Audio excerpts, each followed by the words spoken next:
Príjemný deň, milí diváci, sledujete spravodajský blok televízie Oravia. Vitajte. Dnes uvidíte. Pri požiari bytu bol zranený jeho užívateľ. Vlkci pripravili karneval pre rodiny. Obec Zázriva ušetrí na osvetlení. Furmani z celého Slovenska sa stretli v Novoti. Žilinská župa obnovila cyklotrasy. Oravská Polhora začala novú tradíciu. Karate klub Trstená má zastúpenie na majstrovstvách Európy v karate. Hasiči zasahovali uplynulý týždeň v nočných hodinách pri požiari bytu na Lucekovej ulici v Dolnom Kubíne. Okrem dolnokubínskych hasili aj posádky z Tvrdošína a z Ružomberka. Ako informovala hovorkyňa Krajského riaditeľstva hasičského a záchranného zboru v Žiline Miroslava Ondrichová, hasiči po príjazde zistili, že horí v byte na 4. poschodí, pričom zvonku bolo vidieť valiaci sa hustý dym. V dýchacích prístrojoch vystúpili po schodište k bytu, pričom chodba na tomto poschodí bola zadymená a byt, v ktorom horelo, bol zamknutý. Po vypáčení dverí sa na chodbu vyvalil horúci hustý dym spolu s ohňom. Požiar sa podarilo zlikvidovať za necelú hodinu od zahájenia zásahu. Zranený bol však užívateľ bytu, ktorého záchranka odviezla do nemocnice. Príčina vzniku požiaru je v štádiu vyšetrovania. Vlkci pripravili karneval pre rodiny. Takmer 160 detí a ich rodičov sa spolu stretli pri slávení fašiangov. Do kultúrneho programu sa zapojili aj kňazi, rehoľné sestry či animátori. Podujete začalo vystúpením kúzelníka. Kňaz Pavol Hucík predviedol deťom niekoľko trikov.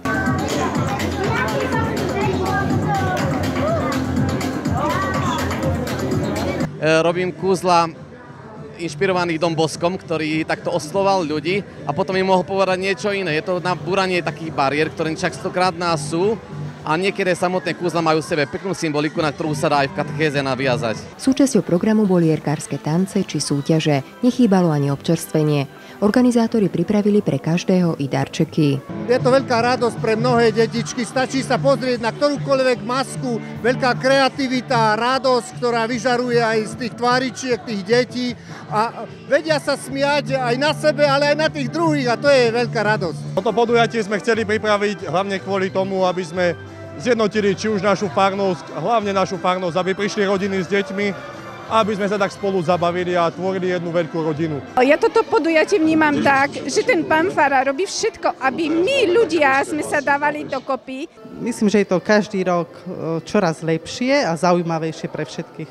Na tanečnom parkete sa zišli rôzne rozprávkové a filmové bytosti. Takto by som sa nikdy v živote neobliekla, ale tak pre tie deti to spravím, že a zatancujem si s nimi. Masky sú úžasné a ja sa zabávam tancovaním.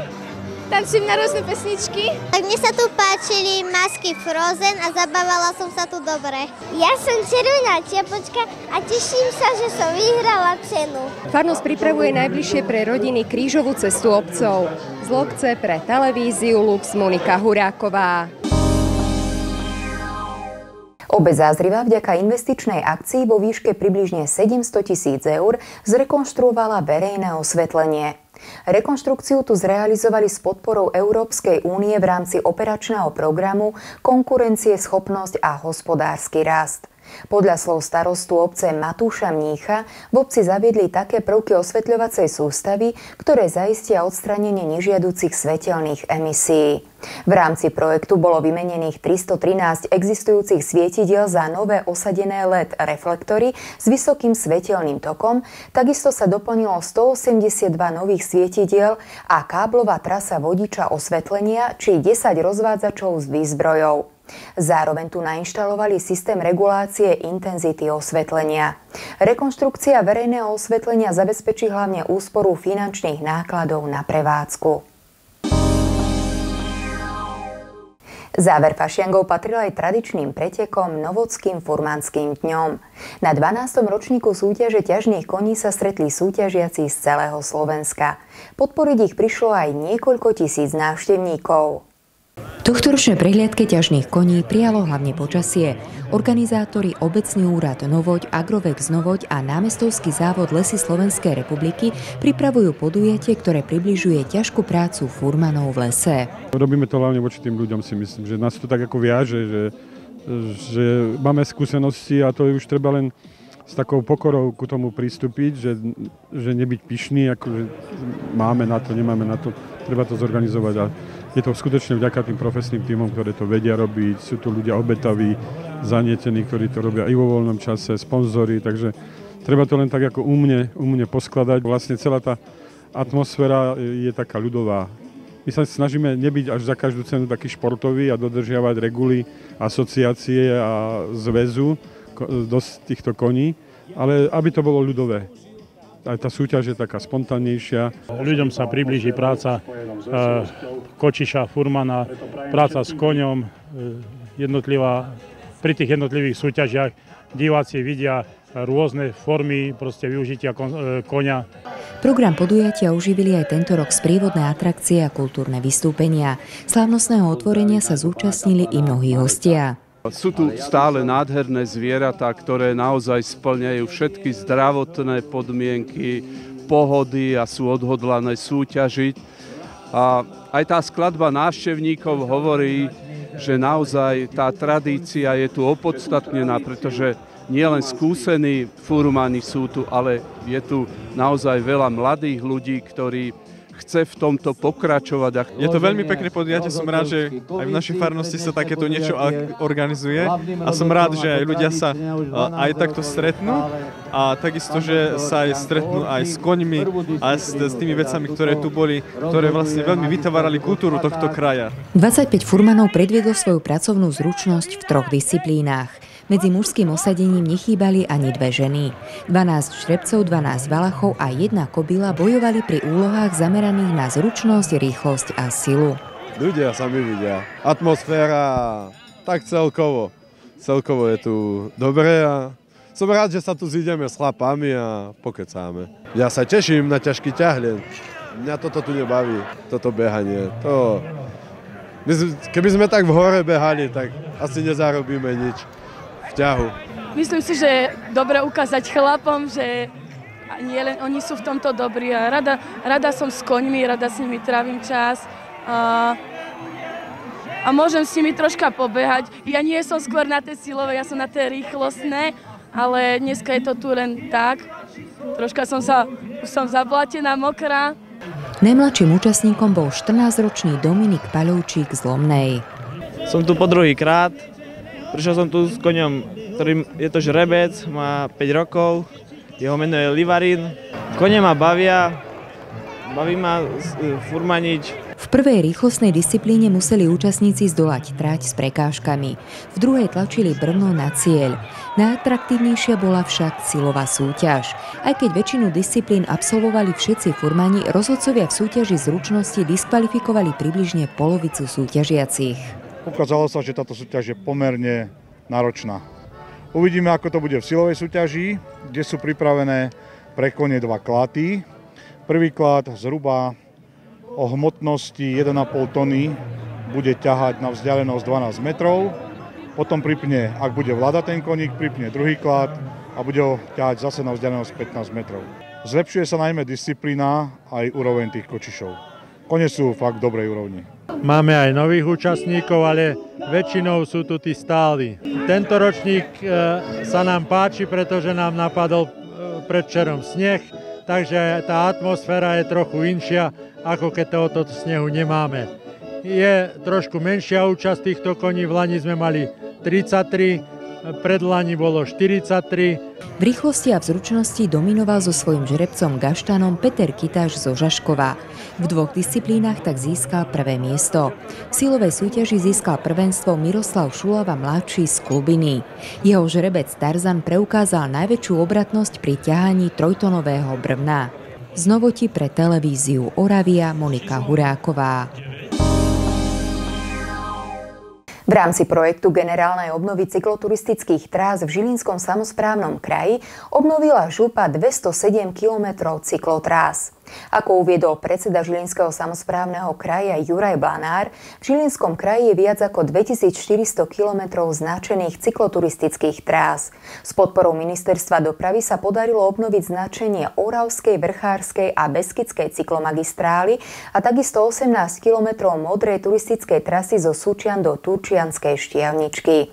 Oravská cyklomagistrála má obnovené značenie v dĺžke 73,5 km v úseku z Trstenej do Ružomberka, pričom sa časť trasy presunula na novootvorenú cyklotrasu Trstená Suchá hora Nový Targ.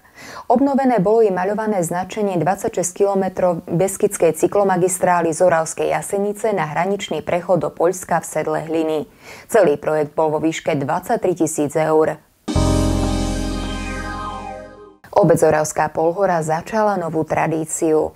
V rámci športového podujatia Babohorská zimná stopa pripravili aj prvý gorálsky festival zabíjačkových špecialít. V najsevernejšom kúte Slovenska pod Babou horou sa stretlo približne 500 návštevníkov na bežkárskom prechode spojenom s oravskou zabíjačkou.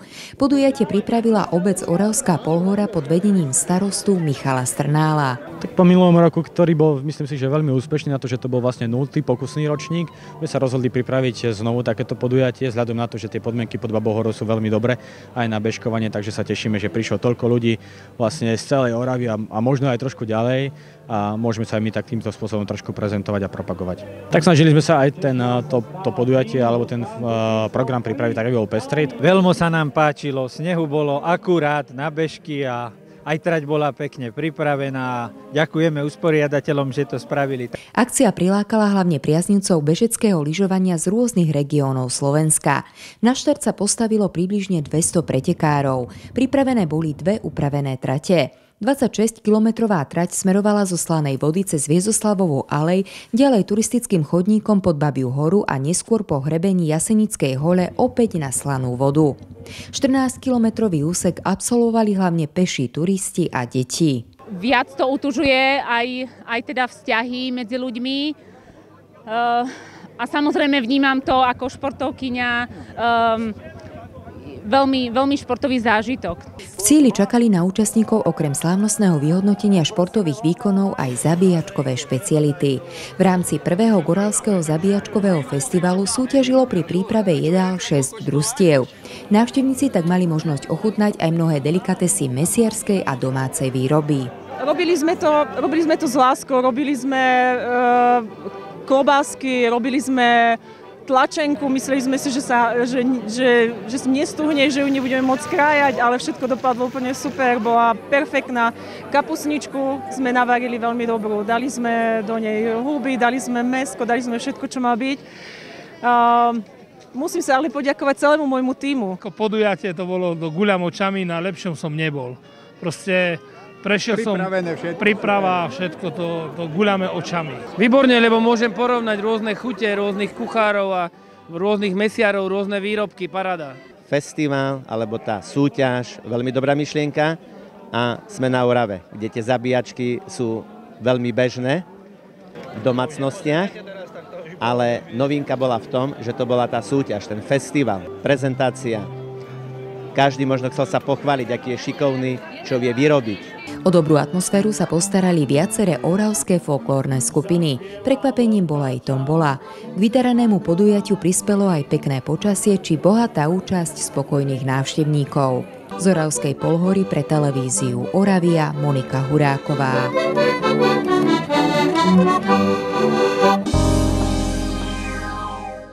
Začiatkom februára sa na Cypruse v meste Limassol konali už 43. majstrovstvá Európy v karate kadetov, juniorov a starších juniorov.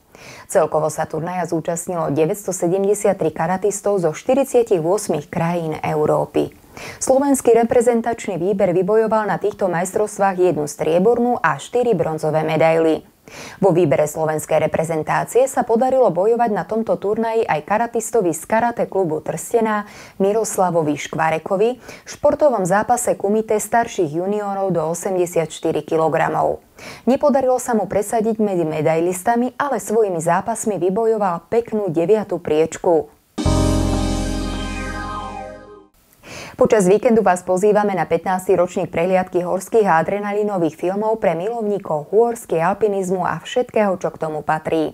Dia show Babia hora bude v Oravskej Polhore na Slanej Vode. Špeciálna prehliadka Oravského hradu je pripravená v nedeľu 21. februára od 12. do 15. hodiny. Návštevníci sa môžu tešiť na tematickú prehliadku venovanú filmovej tvorbe, ktorá bude obohatená o divadelné a hudobné vystúpenie, videoprojekciu a takisto zaujímavosti z natáčania, ktoré boli zrealizované na hrade. Múzeum Oravskej dediny v Zuberci na Brestovej pozýva na program Večer v múzeu. Prehliadka múzea so zažatými lampášami a humorným i vážnym sprievodným slovom sa bude konať aj v piatok 19. februára. Príďte si vypočuť svedectvo Gorana, bývalého narkomana, ktorý prekonal samotné dno. V Námestove si jeho životný príbeh môžete vypočuť v nedeľu 21. februára v rímskokatolíckom kostole svätého Šimona a Júdu. Program začne krížovou cestou o 14:30. Všetkých srdečne pozývame. Spravodajstvo pokračuje krátkými udalosťami spred roka.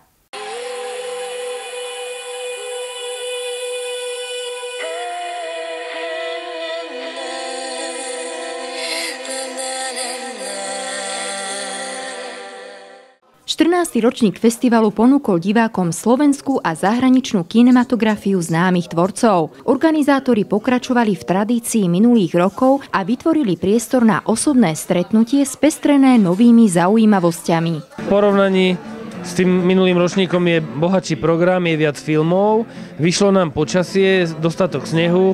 Vnímam to veľmi dobre, pretože, ako hovorím, chodia tu zaujímaví hostia a vždycky nás obohatia o niečo nové. Chodia tu ľudia, ktorí pocestovali celý svet, všetky kontinenty a majú super zážitky. Maratón krátkych filmov s tematikou vysokohorskej turistiky, skialpinizmu, horolezectva a extrémnych športov obohatili aj zaujímaví hostia. Peter Paľa a Roman Dubský prezentovali viaceré inšpiratívne akcie. V besede s divákmi sa podelili aj o svoje skúsenosti a zážitky. Tak Dia Show je to veľmi pekná akcia, na ktorej som sa mohol zúčastniť aj niekoľkokrát. Mám rád tieto končiny, mám rád kamarátov, ktorí to organizujú, vlastne aj Martina a Janka. Práve sme si pozreli film Oravamen za oponou. Je to vlastne film o našom podujatí Oravamen, ktorý vlastne ukazuje naše podujatie znútra. Čo vlastne, koľko práce je za ním, kto všetko za ním stojí, že je to vlastne veľká skupina ľudí a vlastne, že to je proste podujatie, ktoré sa tvorí nie zo dňa na deň, ale vlastne akcia, ktorá sa robí niekoľko rokov a práca na ňom trvá celý rok. Prezentoval som tu nejaké moje tvorby, jeden profilový film o mne, o Romanovi Dubskom a potom film Forest Gravity, ktorý sme natočili s Rastom Haťarom a je to takisto o base jumpingu s Dolomitov, s takou celkom silnou myšlienkou o voľnosti. No a plus ešte nejaké ďalšie moje profilové filmy o mojom športe, o ktorom sa venujem, a to je skydiving a base jumping. Súčasťou programu boli spoločný výstup na Babiu horu. Zapojilo sa doň takmer 200 účastníkov. Pravú horskú atmosféru vniesli do festivalu aj večerné neformálne posedenia a diskusie. Jsme se podívali na pár videí a teďka se tady užíváme takovou pohodovou atmosféru večer. Líbí se nám to a myslím, že bychom ještě klidně příště přijeli. Festival, dobrá atmosféra, super lidi, člověk pozná aspoň zase nějaké nové tváře a nové skúsenosti. To, že je to 14. ročník, tak to ma veľmi prekvapilo, lebo chodili sme tu ešte s manželom, keď sme boli slobodní, teda keď sme ešte neboli manželia. Takže už máme 7-ročného syna, takže je to už fakt dosť veľa rokov. A som rada, že tento festival stále ešte trvá. Pamätám si, keď ho začínal Janči Rusnák, teraz vlastne Martin pokračuje, jeho brat. Takže je to fajn. Z Oravskej Polhory pre televíziu Oravia Monika Huráková.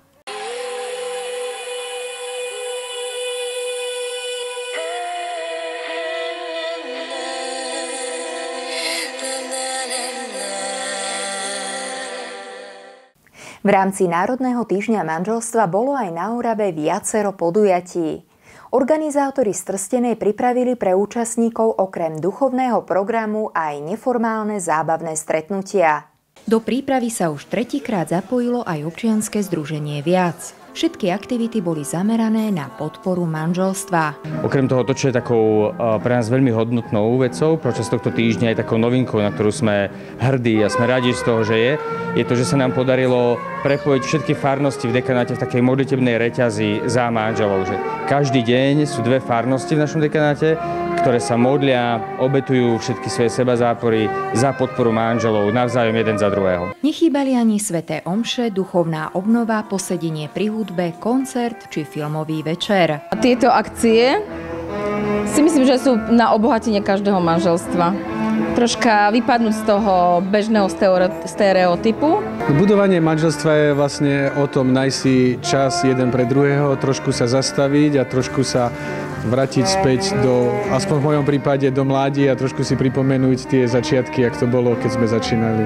Veľmi dobre nám to padlo, že sme si našli na to čas aj iní rodičia, čo chodia s nami vlastne do komunity.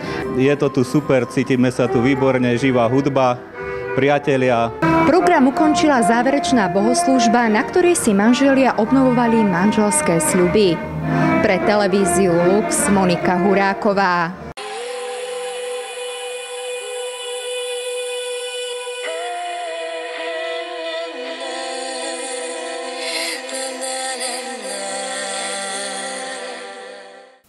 Pokračujeme predpoveďou počasia.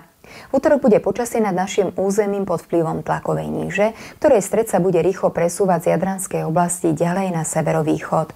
Bude oblačno až zamračené, na mnohých miestach dážď. Vo vysokých a neskôr aj v stredných polohách sneženie.